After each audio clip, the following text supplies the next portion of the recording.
ప్రముఖ యూట్యూబర్ హర్ష సాయి మీద కూడా ఒక బాధితురాలు అయితే కేసు పెట్టడం జరిగింది. నా దగ్గర నన్ను పెళ్లి చేసుకుంటానని చెప్పేసి మోసం చేసి 2 కోట్ల రూపాయల వరకు కూడా నా దగ్గర తీసుకొని నన్ను మోసం చేశారని చెప్పేసి యువతి అయితే కంప్లైంట్ అయితే పెట్టడం జరిగింది. ప్రస్తుతం ఇప్పుడు హైదరాబాద్లో ఉన్నటువంటి టాప్ అంటే ఏంటంటే ఈ టాప్ 3 సెలబ్రిటీస్ ఎవరైతే ఉన్నారో వీళ్ళ మీద ఒక్కొక్కరిగా ఒక్కొక్క మహిళలు అయితే అంటే బాధితురాలు అయితే వచ్చి కేసు పెట్టి మాకు న్యాయం జరగాలంటూ పెట్టిన దాఖలాలు అయితే మనకు కనిపిస్తూ ఉన్నాయి. సో ప్రస్తుతం హర్ష సాయి అయితే ఎక్కడ అంటే ఏంటంటే హర్ష సాయి కానీ ఎక్కడ ప్రస్తుతానికి ఆచూకీ అయితే తెలగలేదు. హర్ష సాయి కోసం పోలీసులందరూ గాలిస్తూనే ఉన్నారు. యువతి నా దగ్గర 2 కోట్ల రూపాయలు తీసుకొని నన్ను పెళ్లి చేసుకుంటానని చెప్పి మోసం చేశాడు, నన్ను లైంగికంగా వాడుకున్నాడు అని చెప్పేసి అయితే అంటే ఆమె కేసు అయితే పెట్టడం జరిగింది.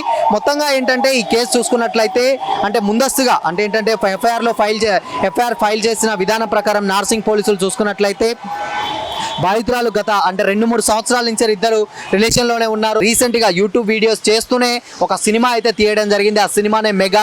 అది రీసెంట్గా అంటే ఒక 3-4 మంత్స్ బ్యాక్ కూడా అంటే ఆల్మోస్ట్ ఒక 5-6 మంత్స్ బ్యాక్ కూడా ఒక పెద్ద ఈవెంట్ అయితే కండక్ట్ చేయడం జరిగింది. ఆ ఈవెంట్ కండక్ట్ చేసినప్పుడు కూడా ఈ కంప్లైంట్ చేసినటువంటి బాధితురాలు ఎవరైతే ఉన్నారో అక్కడ కూడా వచ్చి ఆయన గురించి చాలా గొప్పగా మాట్లాడింది. బట్ ఈసారికి అంటే కంప్లైంట్ ఇచ్చిన తర్వాత ఇప్పుడు మళ్ళీ రివర్స్లో వచ్చి మాట్లాడిందని చెప్పేసి ఆయనకు ఉన్నటువంటి సన్నిహితులు అయితే చెప్తా ఉన్నారు. గతంలో ఆ సినిమాలో ఆవిడని 2 కోట్లు ఇవ్వడంతో పాటు ఆవిడ కూడా ఒక హీరోయిన్ క్యారెక్టర్ చేసిందని కొంతమంది అయితే అంటా ఉన్నారు.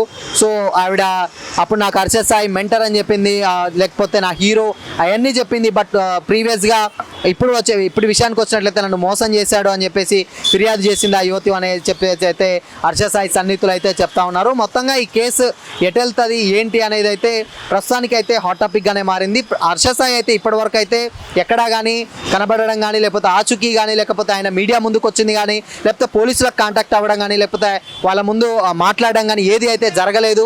ప్రస్తుతానికైతే కంప్లైంట్ ఒకటైతే ఫైల్ అయింది.